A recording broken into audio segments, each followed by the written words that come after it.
पुंडलिक वरदा हरिविठ्ठल श्री ज्ञानदेव तुकाराम. नमस्कार मंडळी, अमृत बिंदू या आध्यात्मिक मराठी यूट्यूब चॅनलवर पुन्हा एकदा आपले स्वागत आहे.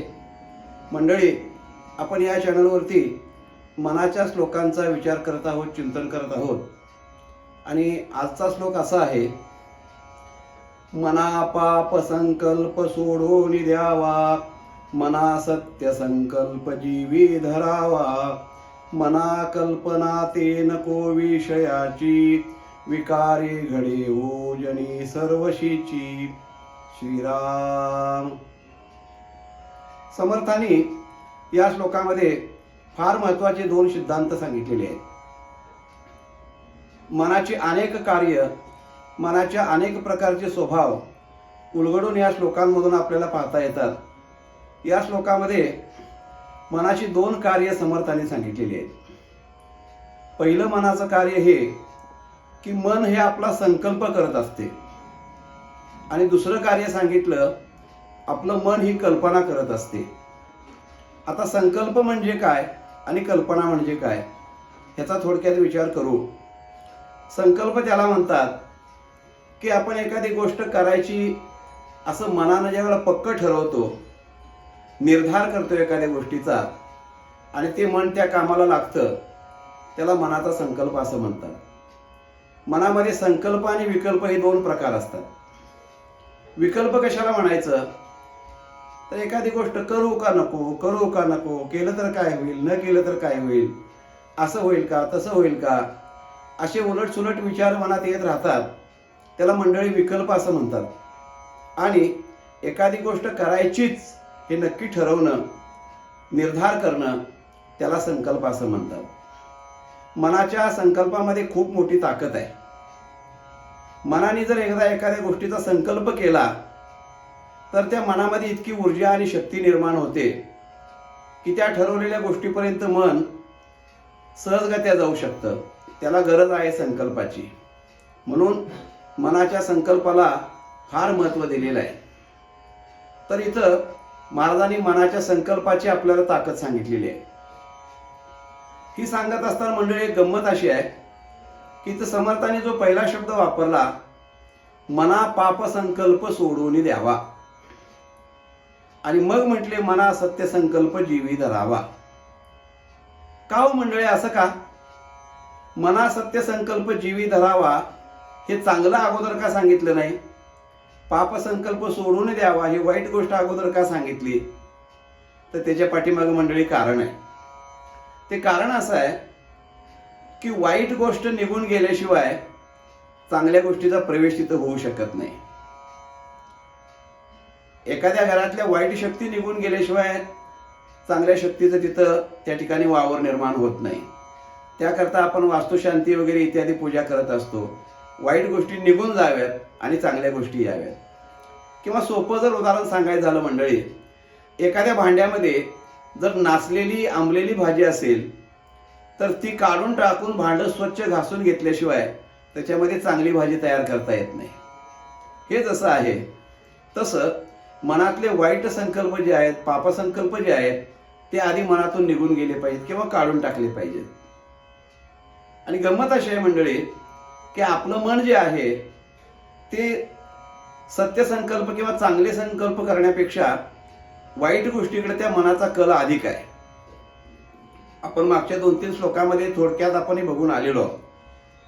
असं का होतं तर त्याचं कारण आहे, अनेक जन्मापासून आपल्या मनावरती रज आणि तम या दोन गुणांचे जास्त संस्कार झालेले आहेत. सत्वगुणाचा संस्कार म्हणावा तितका झालेला नाही आहे. म्हणून चांगलं करण्याकडे मनाचा कल फार कमी असतो. नवे नवे प्रयत्न करून सुद्धा त्याकडे ते मन वळत नाही. सांगतो आपल्याला मंडळी, एखादी आपली सायकल आहे, आपण सायकलवरून प्रवास करतोय, तेव्हा उंचावर जायचं असेल, टेकडावर जायचं असेल तर सायकल चालवायला जास्त श्रम पडतात का उताराला घसारीला यायचं असेल तर श्रम पडतात जास्त? आपल्याला माहिती आहे, चढावर जायचं असेल, उंचावर जायचं असेल तर सायकल मारायला खूप श्रम पडतात. का तर आपल्याला उंचीवर जायचं असतं, उंची गाठायची असते. आणि उताराला येणं म्हणजे अधोगतीला येणं आहे. खाली जाण्याकरता, खाली येण्याकरता कोणत्याही गोष्टीचा श्रम माणसाला करावा लागत नाही. सहजगत्या माणूस अधोगतीला जात असतो. तो एक गुरुत्वाकर्षणाचा स्वभाव म्हणा पृथ्वीचा, तसं मनाच्या या दुर्गुणांचा तो स्वभाव आहे की मन अधोगतीकडे जाण्याकरता किंवा आपल्या विनाशाच्या गोष्टीचा विचार करण्याकरता मनाला फार कष्ट घ्यावे लागत नाही. म्हणून पाप संकल्प हे मनामध्ये सतत निर्माण होत असतात. त्याला वेगळा प्रयत्न करावाच लागत नाही आपल्याला मंडळी. पण सत्य संकल्प करण्याकरता प्रयत्नपूर्वक आपल्याला श्रम करावे लागतात. आता पाप संकल्प कशाला म्हणायचं, थोडक्यात जर विचार करायचा झाला तर पाप या शब्दाचा किंवा त्याची एक व्याख्या करायची झाली तर तुकाराम महाराजांनी एका सुंदर शब्दामध्ये सांगितलेलं आहे. पाप कशाला म्हणायचं आणि पुण्य कशाला म्हणायचं. पुण्य पर उपकार, पाप ते पर पीडा, आनिक नाही जोडा दुजायासी दुजायासी. महाराज म्हणतात की पुण्य म्हणजे परोपकार आणि पाप म्हणजे परपीडा. आपल्या कोणत्याही कृतीमधून, आपल्या कोणत्याही विचारामधून, आपल्या कोणत्याही वागण्यामधून जर दुसऱ्याला त्रास होत असेल तर त्याला पाप असं म्हणावं. आणि पापाचे संकल्प म्हणजे दुसऱ्याला त्रास देण्याचा विचार करणं किंवा ते ठरवणं, ह्याला पाप संकल्प असं म्हणतात. कितीतरी उदाहरण मंडळी सांगता येतील आपल्याला. एवढ्या तेवढ्या कारणावरून आपलं मन हे पाप संकल्प नेहमी करत असतं.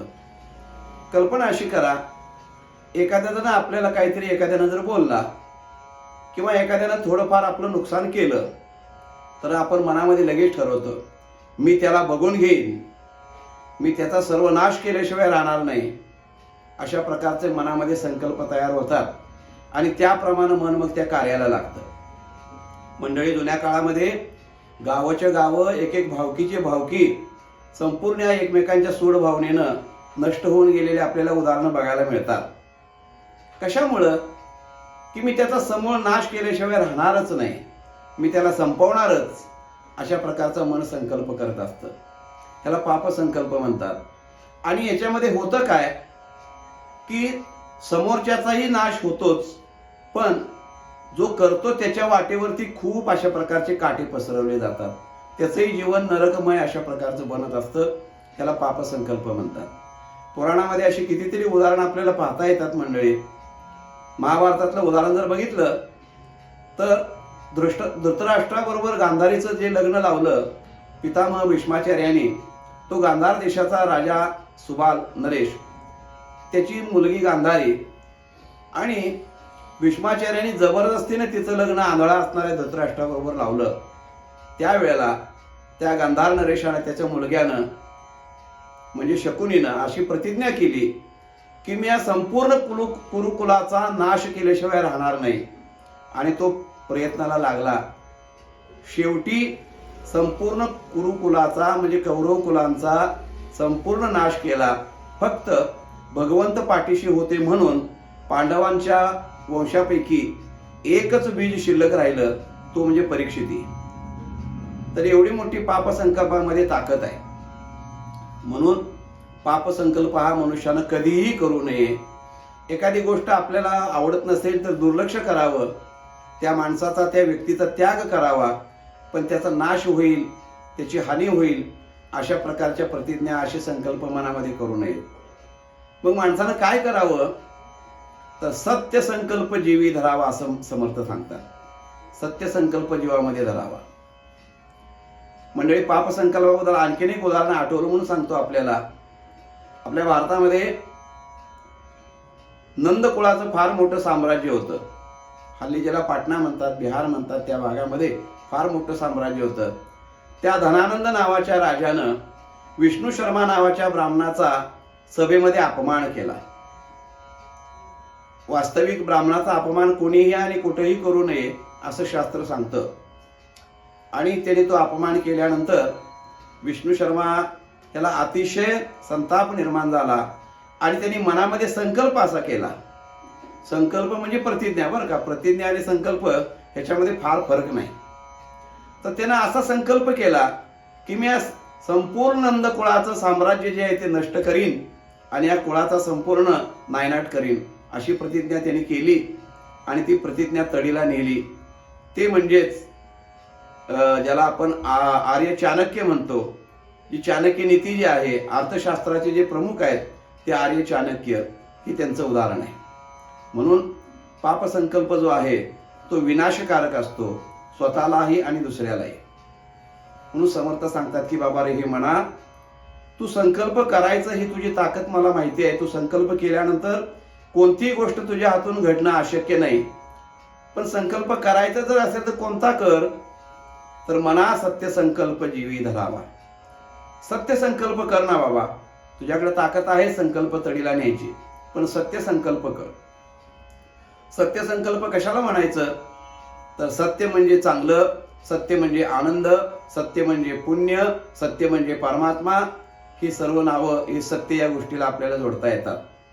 म्हणून सत्य संकल्प याचा अर्थ परमात्मा प्राप्तीचा संकल्प प्रतिज्ञा करणं, याला सत्य संकल्प म्हणतात.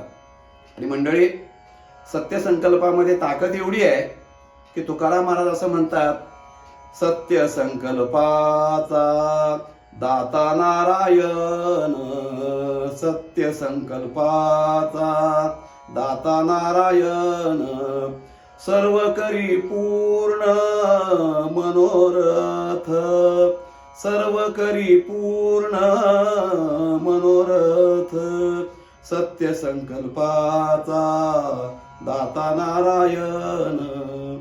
सत्य संकल्प जर माणसाने केला तर त्या संकल्पाची पूर्तता करण्याची जबाबदारी परमेश्वराची आहे.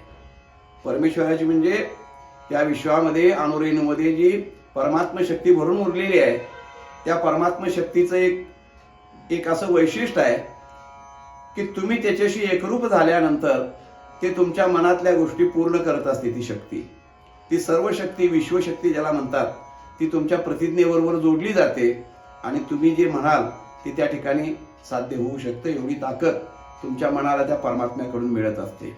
म्हणून सत्य संकल्प हा नेहमी करावा. जो संकल्प संतांनी केला, ज्ञानेश्वर माऊलीने काय संकल्प केला? अवघाचे संसार सुखाचा करीन, आनंदे भरीन तिन्ही लोक, अशा प्रकारचा संकल्प केला.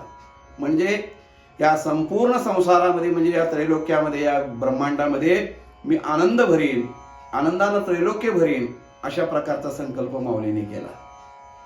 असे चांगले संकल्प मनुष्यानं करावेत आणि मग ते तडीला जात असताना परमात्मा त्या संकल्पाला सहाय्य करतो आणि या संकल्पामुळं स्वतःचंही कल्याण होतं आणि समोरच्याचंही कल्याण होत असतं. मात्र वाईट गोष्टीमुळं दुसऱ्याचंही नुकसान आणि आपलंही नुकसान, प्राधान्यानं स्वतःचं नुकसान जास्त होत असतं. एक नियम असा आहे की त्याला बुमरँग म्हणतात. एखादी गोष्ट आपण समोर आदळली तर ती परत तेवढ्याच ताकदीने येऊन आपल्यावरती आदळत असते. उदाहरणार्थ रबरी चेंडू आपण जर समोरच्या भिंतीवर आदळला तर तो तेवढ्याच स्पीडने येऊन आपल्या तोंडावर आदळण्याची शक्यता असते. किंवा दुसरं उदाहरण सांगतो आपल्याला, आपण एखाद्या डोंगरावरती उभा राहिलेलो आहे, पलीकडे एक समोर डोंगर आहे, मध्ये दरी आहे आणि तिथं जर आपण जोरात एखादा शब्द बोललो तर त्याची प्रतिध्वनी उमटते. आपण डोंगरावर उभा राहून असं म्हणलं जय श्रीराम, तर पलीकडून आपल्याला जय श्रीराम असा प्रतिसाद येतो. आपण त्याला रामराम असं म्हणलं तर पलीकडून रामराम येतो. आणि त्या रामरामच्या ऐवजी अरे रा, पुढचं मी सांगत नाही काय म्हणायचं ते, अशी जर शिवी दिली तर त्या डोंगरातून आपल्याला प्रतिध्वनी कोणता येतो? त्या शिवीचाच येतो. याला म्हणतात बुमरँग. तर अशा वाईट गोष्टी मनात आपण ज्यावेळेला ठरवतो, दुसऱ्याची हानी करण्याचा विचार करतो, वाईट करण्याचा विचार करतो, त्याचा निर्धार ज्यावेळेला करतो त्यावेळेला ते अतिशय घातक आणि विषारी अशा प्रकारचं असतं. समर्थ म्हणतात की बाबा म्हणा, असा वाईट संकल्प जो आहे, पाप संकल्प आहे, तू कधीही करू नकोस. तुला नाही संकल्प करता आले तर करू नकोस, पण करायचे जर असतील तर सत्य संकल्प मात्र कर की ज्याच्यामुळे तुझंही चांगलं होईल, विश्वासही चांगलं होईल. अशा प्रकारे सत्य संकल्पाची ताकद आहे. तुकाराम महाराज असं म्हणतात की देवची होईन म्हणती ते होती. मनानं जर या ठरवलं की आपण देव व्हायचं तर परमात्मा होण्याची ताकद आपल्या मनामध्ये आहे. फक्त त्या मनाने तो संकल्प केला पाहिजे. तर ही संकल्पाची ताकद समर्थाने ओळखली आणि आपल्या मनाला उपदेश करताना म्हणतात की बाबा रे मना, तू काय कर, मना पाप संकल्प सोडून द्यावा, मना सत्य संकल्प जीवी धरावा. पुढं समर्थ सांगतात, मना कल्पना नको ती विषयाची, विकारे घडे हो जनी सर्वच्छीची.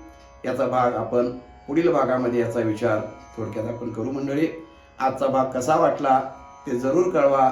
चिंतन आवडत असेल तर लाईक करा चॅनलला आणि चॅनल सबस्क्राईब करा व आपल्या सर्व संबंधितांना ही चॅनल सबस्क्राईब करायला आपण सांगा. भेटू मंडळी पुढच्या भागामध्ये. तोपर्यंत नमस्कार. रामकृष्ण हरी.